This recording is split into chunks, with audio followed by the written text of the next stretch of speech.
They considered her just another promoted officer, a quiet woman without visible scars, without stories circulating about her, without a thunderbolt trident on her chest.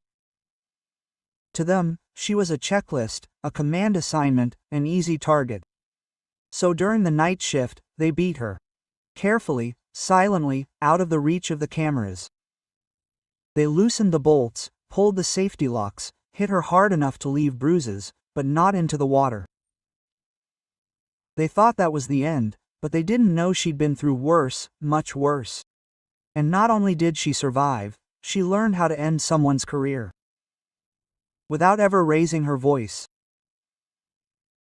Now, before we show you the exact moment she turned their plan against them and took out 3 men without throwing a single punch, leave a comment telling us where you're watching from. Hit the subscribe button with the bell icon and buckle up, because this time, discipline not only won, but made everyone remember why she deserved that rank. The fog hung low over Coronado Bay, thin and fast-moving, as if trying to escape the very dawn. The kind of morning where visibility lies in a gray haze, neither full darkness nor full light. Just that in-between hour, when the air tasted of salt and boot rubber, and the blades of a defunct Black Hawk clattered quietly in the distance like a metronome no one bothered to stop. Lieutenant Commander Rhea Voss entered the main complex, already equipped. No entourage, no greetings. Just a dull duffel bag slung tightly over her shoulder, and her name already displayed on the assignment board in sharp black letters. Voss, our chief instructor for Combat Integration Rotation 2A. Her uniform was unadorned. Field beige, polished shoes, hair pulled back tightly but not severely. She wasn't wearing sunglasses, even in the bright morning light, but her expression made it clear she could still see everything. Behind the administrative trailer, 2 instructors leaned against a shaded utility cart. One was smoking, the other didn't bother hiding his gaze. Yes, Voss, transferred from some joint command, no one really knows. Probably another test case for precision. They have to fill that gap somehow. Genius in the classroom, let's see what she does in the mud. They chuckled, as if they already knew the outcome. Inside the mess hall, a whisper flowed before her like a wave before a bow. 1 or 2 glanced at her chest, where the ribbon might have been. Nothing. No thunderbolt trident, just the eagle and anchors of a lieutenant commander. Plain and simple. When the command briefing gathered on the terrace of Ozmed, the commander addressed her 5 sentences. 4 were procedural. The last was more of a shrug than a compliment. Lieutenant Commander Voss will oversee field integration exercises for the next 6 weeks. Her rotation will focus on asymmetric models of combat leadership. Her previous missions are classified by Joint Operations Order, and all authority granted to her is confirmed by Central Command. No applause, no nods, only silence. She stood there, chin level, hands at attention. Her eyes scanned the instructors, not searching, but registering. One leaned back slightly, as if expecting someone taller. Another sneered when she didn't return his gaze. But the third, the one with the cropped hair and square jaw, bearing the name tag Madokes, held her gaze for half a second too long.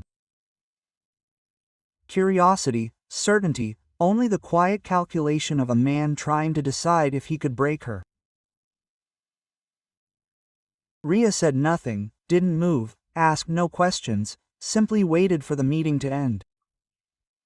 Then she walked toward the east field to check the course layout for herself. Without a notebook, without an assistant, the same 2 instructors from earlier now leaned against the lockers, following her every move. She doesn't say much, she doesn't have to. Newbies always think silence is strength. The one who lit the cigarette sneered. Let's test that theory tomorrow. Simulation 3, after lights out. And so it began. By noon, the fog had cleared from the beach. The sky over Coronado was a hard, cloudless blue. Heat rippled over the sand, enough to sting the eyes. A full unit of recruits stood in a staggered formation along the shore, their weighted vests breathing sharply. Some were bent double after the last set, others clenched their jaws and stared straight ahead, praying she wouldn't order another round. Lieutenant Commander Ria Voss walked slowly along the line, calendar in hand, stopwatch silent. The rhythmic roar of the waves behind her gave the illusion of calm, but every recruit's heart was beating like a drum. "Front row," she called in a steady voice. "Bear crawl to the shore and back. The clock starts when the first elbow touches the sand." A few grunted. Before the order could become audible, a voice boomed from behind. "You planning to run this like a beach yoga class, Commander?" It was Maddox. He stood next to the water cart, arms crossed, sunglasses pushed down his nose, as if every minute here was a waste of his time. His uniform looked freshly pressed. The kind of man who polished his shoes more often than he trained. Ria didn't turn around. She stared straight ahead, raising her voice only slightly. "I'm sorry." Maddox stepped forward loudly enough for the recruits to hear. "I'm saying this pace, these drills. Half the kids here had done tougher warm-ups in high school wrestling." A few of the trainees laughed nervously, uncertainly. Ria finally turned and approached him. Her steps were unhurried. The notebook still hung loosely at her side. She stopped just out of arm's reach. Her tone never changed. "What's your proposition?" Sergeant Maddox smiled, tilting her head. "He can give them something real, something to separate the leaders from the fillers. Unless we're aiming for the participation trophy this week." Quote.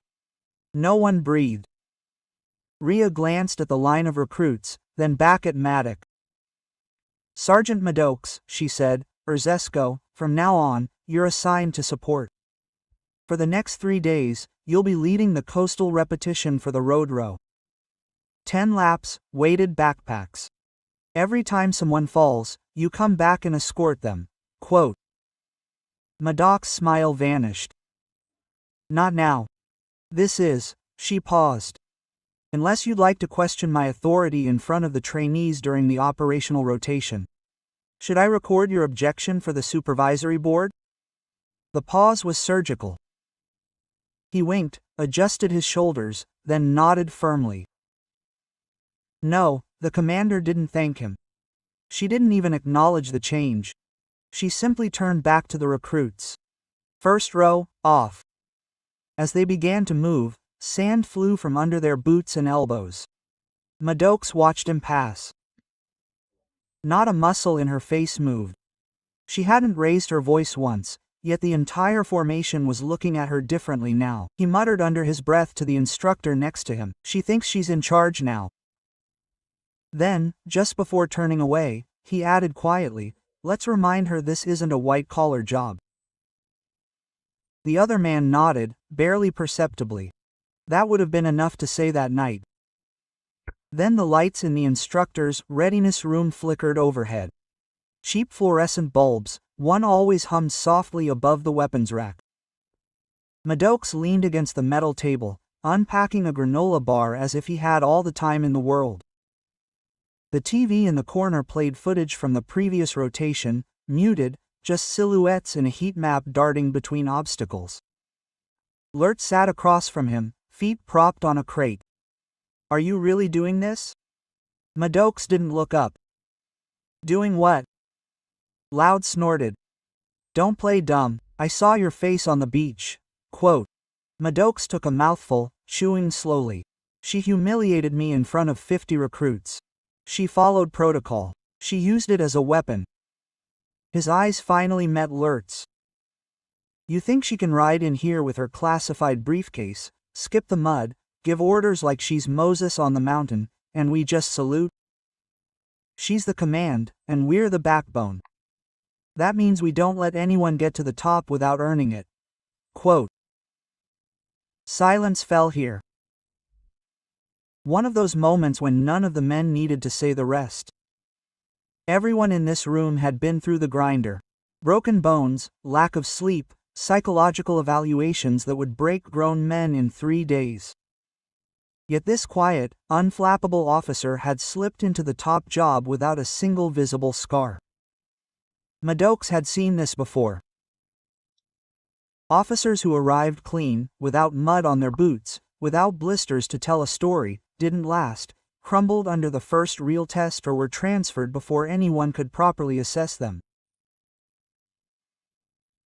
But this one didn't flinch, didn't complain, didn't even raise her voice.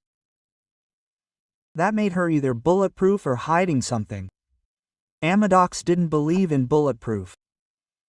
Just knock her off balance, Larry finally said. Right? No damage. Just shake the pedestal a little. Maddox nodded once. No bruises, no witnesses, just pressure. Pressure makes people reveal what they're hiding. He pulled up a digital map of the obstacle course on the wall screen. Simulation 3B. Night rotation without helmet cameras. 20th first is standard. He touched the cargo net turret.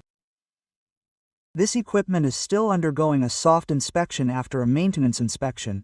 It's easy to swap the support beam for an unreinforced dummy. It won't show up on the checklist. It'll fall a few feet, get knocked off balance, back off, learn its place. Larry rubbed his jaw. What if it doesn't? Maddox's smile was thin. Then we'll make sure someone helps her understand. Just then, the door opened. Trainee Soder entered hesitantly. His uniform was still damp from earlier in the training, his helmet tucked under his arm. Quote, "Is that what you asked me for?" Sergeant Maddox turned around. His expression was already softening. Calculation. Quote, "Yes, come in, have a seat." Satter glanced at Lurd, then sat down on the edge of the bench. "I have an assignment for you today," Maddox said. "Routine business.